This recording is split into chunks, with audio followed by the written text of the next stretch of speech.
बिस्मिल्लाहिर्रहमानिर्रहीम। अस्सलाम वालेकुम बाबरमा। ख़वातीन व हज़रात, मैंने अपने गुज़श्ता व्लॉग्स को मद्देनज़र रखते हुए एक नतीजा अख़ज़ किया है कि हमारी जो पब्लिक है, हमारी जो ऑडियंस है और जो व्यूअर्स हैं, वो क्राइम से मुतल्लिका स्टोरीज़ सुनने में बहुत दिलचस्पी रखते हैं। तो मेरी पूरी की पूरी ज़िंदगी जो है वो जराइम से नबर्द आज़माई में गुजरी है और एज अ क्राइम फाइटर मैंने सैकड़ों नहीं हज़ारों की तादाद में जो केसेस हैं वो हल किए हैं। और एक रिग्रेट रहेगा मुझे ज़िंदगी में कि मेरी लाइफ का एक केस ऐसा है जो मैं हल नहीं कर सका। वो 2010 का वाक़या है, उसकी निस्बत फिर आपसे कभी गुफ्तगू होगी।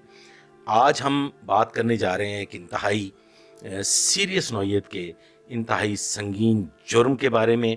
उसका अहवाल बताएंगे आपको और मैं कोशिश करूँगा कि जल्द अज जल्द आपको मैं नतीजा तक पहुँचा दूँ। ये एक अंधे कत्ल की वारदात है जिसमें एक अधेड़ उम्र खातून थाना फैसल टाउन लाहौर के इलाका में कत्ल हो जाती हैं। और वो कत्ल कैसे होता है, उसके हालात कुछ यूं हैं कि दो लोग एक घर की दीवार फलांग के घर के अंदर दाखिल होते हैं, फिर वो घर से बाहर आ जाते हैं चंद सेकंड में। उसके बाद फिर कुछ देर बाद वो दीवार फलांग के घर के अंदर दाखिल होते हैं और फिर कुछ 1.5 से 2 मिनट बाद वो बड़ी तेजी के साथ घर से बाहर निकलते हैं और एक अनजानी मंजिल की जानिब रवां दवां हो जाते हैं। 15 पे कॉल होती है, पता चलता है कि एक घर में चांद रात को एक अधेड़ उम्र खातून जो है उसको बजरिया फायर कत्ल कर दिया गया। अब ये चूंकि संगीन नौइयत की वारदात थी और जो हीनियस क्राइम्स होते हैं, जो संगीन नौइयत के जराइम होते हैं, उसमें CIA फौरी तौर पे हरकत में आती है। तो मैं बहैसियत इंचार्ज अपने एरिया में होने वाली संगीन वारदात पे अपनी टीम के साथ पहुंचता हूं। CCTV फुटेजेस हासिल की जाती हैं और ये सारे का सारा वाक़या जो मैंने आपको पहले अर्ज़ किया है, इसके हम ताने बाने जोड़ने की कोशिश करते हैं और हमें अंदाज़ा होता है कि ये जो लोग हैं ये कत्ल की वारदात के फ़ौरन बाद मोचीपुरा के इलाका में कहीं गायब हो गए। बहरकैफ मेरी टीम के वकासुल हसन सब इंस्पेक्टर और उनके साथ मेरे 6-7 जवान जो मेरी ज़ेरे निगरानी काम कर रहे थे, वो इस पे बाकायदा से काम शुरू कर देते हैं। इसमें एक चीज़ ऐड कर दूं कि इस वारदात से कुछ 1.5 माह कबल उसी D block Faisal town Lahore में एक डकैती की वारदात होती है। वो डकैती की वारदात कुछ इस अंदाज में होती है कि जो पब्लिक के लिए भी जानना ज़रूरी है कि घर से बाहर आते हुए, घर के अंदर जाते हुए अपने गिरदो नवा पे ज़रूर नज़र रखा करें। ये वो मौके होते हैं जिन मौके पे डकैत, चोर और इस किस्म के जो क्रिमिनल्स होते हैं वो घर में बआसानी दाखिल हो सकते हैं। तो वो वारदात जो थी वो भी कुछ इसी नौइयत की थी। पहले कुछ देर तक वो लोग रेकी करते रहे और फिर उसके बाद वो 3 लोग उस घर में दाखिल हुए और अच्छी खासी रकम, जिसमें कि फॉरेन करेंसी भी शामिल थी, और कुछ ज्वेलरी लूट के फरार हो गए। ये मुकदमा कत्ल से कुछ 1.5 माह पहले की वारदात है और इस पे हम पहले से काम कर रहे थे। ख़वातीन व हज़रात, 1.5 माह बाद होने वाली इस वारदात में हमें बिल्कुल कोई क्लू मौजूद नहीं था। हमने तमाम टेक्निकल तरीके जो थे वो आजमाए, अपने रिसोर्सेज इस्तेमाल किए, अपने जो इंफॉर्मेशन नेटवर्क था उस पे भी हमने काम किया और हमने दिन रात मेहनत की, लेकिन किसी नतीजा तक नहीं पहुंच सके। फाइनली ख़वातीन व हज़रात, वो जो डकैती की वारदात इस मुकदमा कत्ल से कुछ 1.5 माह कबल D ब्लॉक में हुई थी, उसकी हमारे पास कुछ रिजल्ट्स मौसूल हुए। उन रिजल्ट्स के नतीजा में हम लोगों ने फाइनली कोई 15 से 20 दिन की मुसलसल मेहनत के बाद उकाड़ा के इलाका से 2 लोगों को अरेस्ट कर लिया। اور یہ وہی لوگ تھے جو اس ڈکیتی میں شناخت ہوئے تھے بذریعہ سی سی ٹی وی فوٹیجز۔ خیر اب ان کی تفتیش کی گئی، چونکہ مقدمہ قتل کی واردات بھی ڈی بلاک کی تھی اور کچھ 1.5 ماہ قبل واردات یہ ڈکیتی کی ہوئی تھی، تو ہم نے ان سے اس ڈکیتی کی اس مقدمہ قتل کی نسبت بھی چند سوالات کیے۔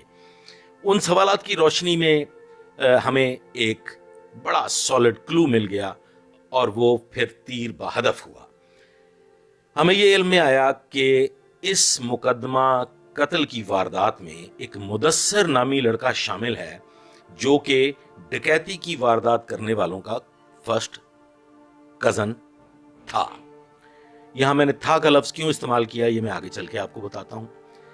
اب وہ جو مدثر ہے اس کو سی سی ٹی وی فوٹیج جب ہم نے ان ڈاکوؤں کو دکھائی تو انہوں نے کہا جی کہ یہ واردات گویا ہم نے نہیں کی، لیکن یہ جو شخص اس میں گھر سے باہر آتا ہوا اور داخل ہوتا ہوا دکھائی دے رہا ہے، اس کے ساتھی کو تو ہم نہیں جانتے، البتہ یہ ہمارا فرسٹ کزن مدثر ہے۔ تو جناب اس سے بڑھ کے اور کیا ٹپ ہو سکتی ہے پولیس کے لیے؟ میرا ایک کہنا ہے جو میں عموماً دوران کرائم فائٹنگ ایک جملہ کہا کرتا تھا، اور وہ میرا سلوگن بھی تھا کہ کوئی ملزم، کوئی مجرم، کوئی ڈاکو، کوئی قاتل زمین کی تہ میں 7 فٹ نیچے نہ سما جائے اور آسمان کی بلندیوں میں تحلیل نہ ہو جائے۔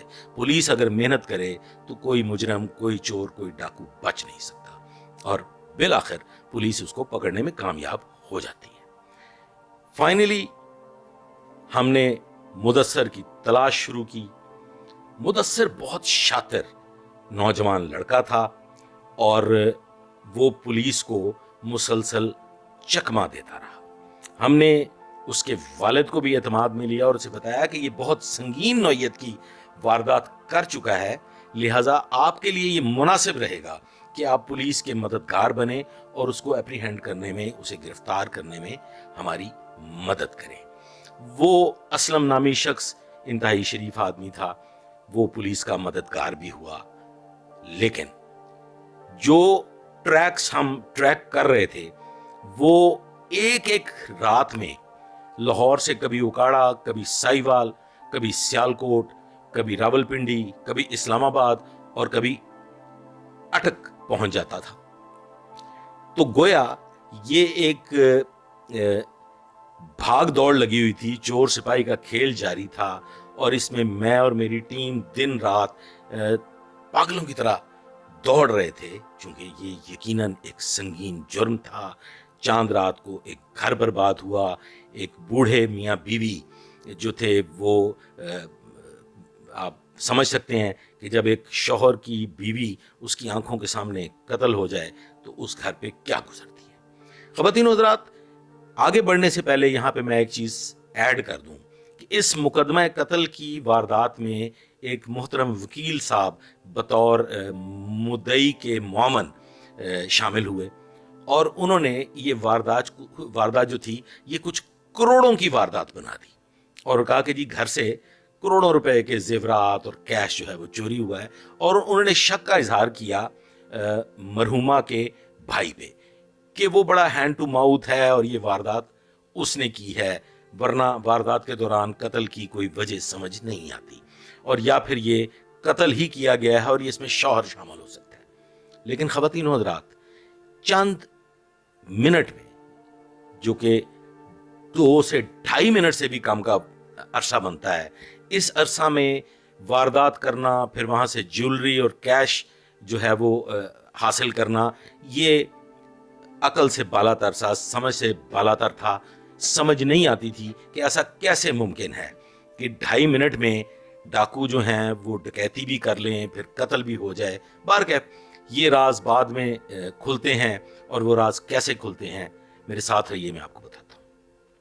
خواتین و حضرات، فائنلی ہماری جو اڑان تھی وہ اٹک جا کے بالکل رک گئی، اور ایک جمود ہو گیا، ایک بالکل خاموشی طاری ہو گئی، اور اس اثناء میں جو مدثر ہے اس کا والد ہم سے رابطہ قائم کرتا ہے معاف کیجیے گا، اور وہ بتاتا ہے کہ میرے بیٹے کو، مدثر کو، کسی نے قتل کر دیا ہے۔ ख़वातीन व हज़रात, वो हमें चंद एक तस्वीर पेश करता है और उन तस्वीर को देखने के बाद मैं इस नतीजा पे पहुंचता हूं कि ये सब एक ड्रामा है, ये एक फेक स्टोरी है। और वो फेक स्टोरी कैसे साबित हुई वो भी मैं आगे चल के आपको बताता हूँ। वो तस्वीर कुछ इस नौइयत से बनाई गई थी कि जैसे किसी के हाथ बांध के, पांव बांध के किसी वीराने में किसी को कत्ल करके फेंक दिया गया है। उसमें जो खून आलूद कपड़े और उसके वो सारा कुछ साफ दिखाई दे रहा था, लेकिन ख़वातीन व हज़रात, पुलिस वाले की आंख जो देख सकती है वो शायद एक आम आदमी नहीं देख सकता। मैं देखता हूं उसके चेहरे का तौर उन तस्वीर में एक जिंदा शख्स का तौर था। उसके चेहरे की रंगत और उसकी आंखों की जो पलकें थीं और उसके जो होंठ थे वो चीख चीख के ये बता रहे थे कि ये जिंदा है, जो अपने कत्ल की एक बिला वजह की ड्रामाई तश्कील के बाद पुलिस को बहकाना चाहता है और डी ट्रैक करना चाहता है।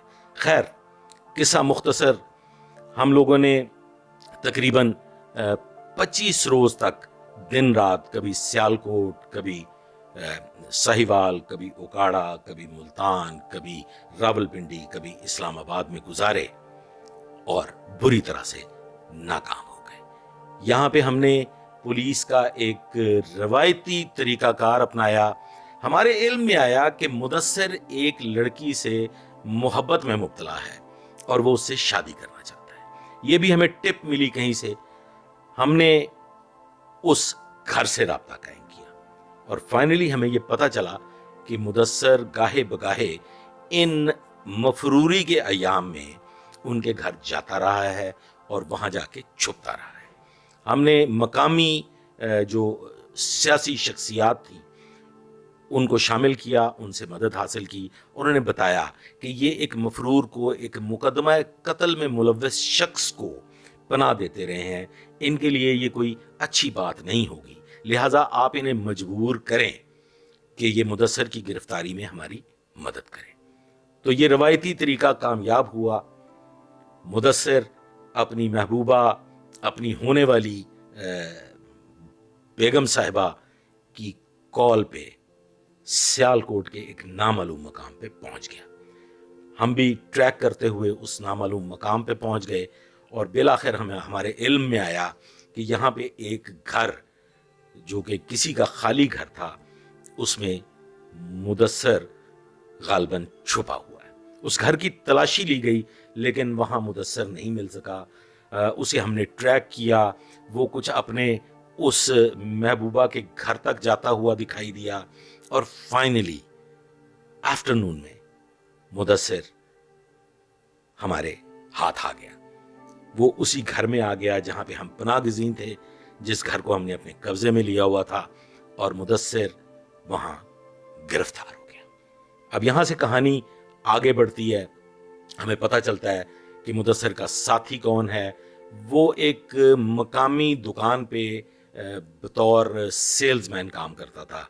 हमने उसकी गिरफ्तारी के लिए कोशिश शुरू की तो मुदस्सिर ने बताया कि जनाब, एक तो ये कि जो वारदात में इस्तेमाल होने वाला, कत्ल में इस्तेमाल होने वाला वेपन है, वो मैंने कहीं छुपाया हुआ है और मेरा साथी, बल्कि मेरे और दीगर साथी भी उसी हवेली में पनाहगज़ी हैं।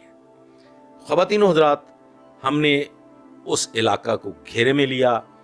मुदस्सिर की निशानदेही पे जब हम उस हवेली में दाखिल हुए तो मुदस्सिर के साथियों ने पुलिस को देखते ही अंधाधुंध फायरिंग शुरू कर दी। ख़वातीन व हज़रात, अपनी जान सबको प्यारी होती है और जान हथेली पे रखने के बावजूद पुलिस पार्टी ने, जिसकी सरबराही कर रहे थे वकासुल हसन सब इंस्पेक्टर, उन्होंने गाड़ी की ओट ली, दीवारों की ओट ली और इक्का दुक्का फायर भी किए ताकि मुल्ज़मान जो हैं वो सरेंडर कर दें, लेकिन मुल्ज़मान अंधाधुंध फायरिंग करते रहे। और इस दौरान मुल्ज़मान जो थे वो अपनी एक अदद मोटरसाइकिल, जो कि बाद में पता चला कि ये भी स्नैच्ड मोटरसाइकिल है, वो वहाँ छोड़कर فرار ہونے میں کامیاب ہو گئے، لیکن ملزم مدثر جو کہ قتل کی سنگین واردات میں ملوث تھا اور جس نے ایک بے گناہ ادھیڑ عمر عورت کو چاند رات کو اس کے خامند کے سامنے گولیوں کی اندھا دھند فائرنگ سے ہلاک کر دیا تھا، موقع پر اپنے ساتھیوں کی گولیوں سے چھلنی ہو گیا۔ پولیس ٹیم نے اسے فوری طور پہ طبی امداد کے لیے مقامی سرکاری ہاسپٹل پہنچایا، لیکن وہ جاں بحق نہ ہو سکا اور زخموں کی تاب نہ لاتے ہوئے ہلاک ہو گیا۔ اب خواتین و حضرات،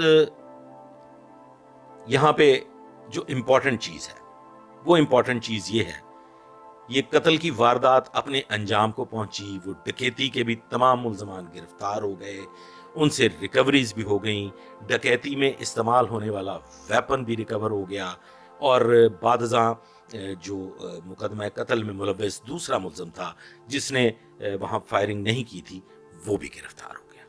اس نے یہ ساری داستان بتائی کہ عین اس وقت جب ہم پہلی دفعہ گھر میں داخل ہوئے تو ہم یہ اندازہ نہیں لگا سکے کہ ہمیں کس راستے سے اندر داخل ہونا ہے، لہٰذا ہم سروے کر کے فوری طور پہ واپس نکل آئے، اور پھر کچھ وقت کے بعد دوبارہ ہم دیوار پھلانگ کر اس گھر کے اندر داخل ہوئے اور ہم نے سیدھے دروازہ نوک کر دیا۔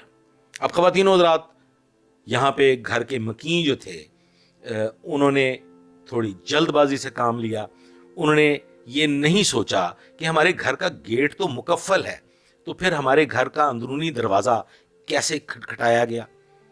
اس پہ انہیں ایک الارم تھا، یہ ایک سوچنے کا مقام تھا۔ انہیں سوچنا چاہیے تھا کہ گھر کے اندرونی دروازہ تو کھٹکھٹایا نہیں جا سکتا جب تک گیٹ نہ کھٹکھٹایا جائے، جب تک بیل نہ بجائی جائے۔ تو عجلت میں وہ جو خاتون تھیں ادھیڑ عمر، انہوں نے دروازہ کھولا۔ ابھی اس نے دروازہ کھولا ہی تھا کہ ملزم جو تھا وہ ایک دم اس کو محسوس ہوا کہ شاید یہ خاتون میری طرف بڑھ رہی ہے اور شاید یہ مجھ سے پستول چھیننے لگی ہے۔ تو اس نے اپنے آپ کو بچانے کے لیے، وہ خاتون گو کہ ایک ادھیڑ عمر خاتون تھی لیکن بڑی مضبوط جسم کی مالک خاتون تھی، تو ملزم نے اس پہ فائرنگ کر دی اور وہ اسی وقت موقع پہ ہلاک ہو گئی۔ ملزم اس پریشانی میں کہ ہم سے یہ ایک بڑا سنگین جرم ہو گیا ہے، واردات کو پایا تکمیل تک پہنچانے سے قبل وہاں سے واپس نکل کے بھاگ گئے، لیکن فائنلی اپنے منطقی انجام کو پہنچے۔ دوسرے ملزم کو گرفتار کر کے جیل بھجوایا گیا اور فائنلی وہ مقدمہ زیر سماعت عدالت ہے۔ یہ وقوعہ 2022 کا ہے۔ اس کے بعد اس کیس میں کیا پیش رفت ہوئی، اس کیس کی فائنل ریزلٹس کیا نکلے، دوسرے ملزم کو سزا ہوئی یا نہیں ہوئی، یہ پھر کبھی آپ کو گزارش کروں گا کہ یہ کیس جو ہے یہ کس نتیجہ تک پہنچا۔ امید ہے آج کا یہ ویلاگ آپ کو پسند آیا ہوگا، اور یہ سبق آموز بھی ہے کہ اپنے گھر سے نکلتے وقت، اپنے گھر میں داخل ہوتے وقت گرد و نواح پہ نظر رکھا کریں، اور جب آپ کو کوئی اشارہ مل جائے، جیسے کہ اس خاتون کو اور اس کے ادھیڑ عمر خامند کو اشارہ مل گیا تھا کہ گھر کا گیٹ مکفل ہے، تو ہمارے اندرونی دروازے کو کون نوک کر سکتا ہے، تو ایسے حالت میں بغیر تصدیق تحقیق کے دروازہ نہیں کھولنا چاہیے۔ اپنی حفاظت کو مد نظر رکھتے ہوئے ان چیزوں پہ غور کرنا چاہیے۔ تو اپنوں کا اور اپنے گرد و نواح کا بہت خیال رکھیے گا۔ مجھے اجازت دیجیے، اللہ حافظ۔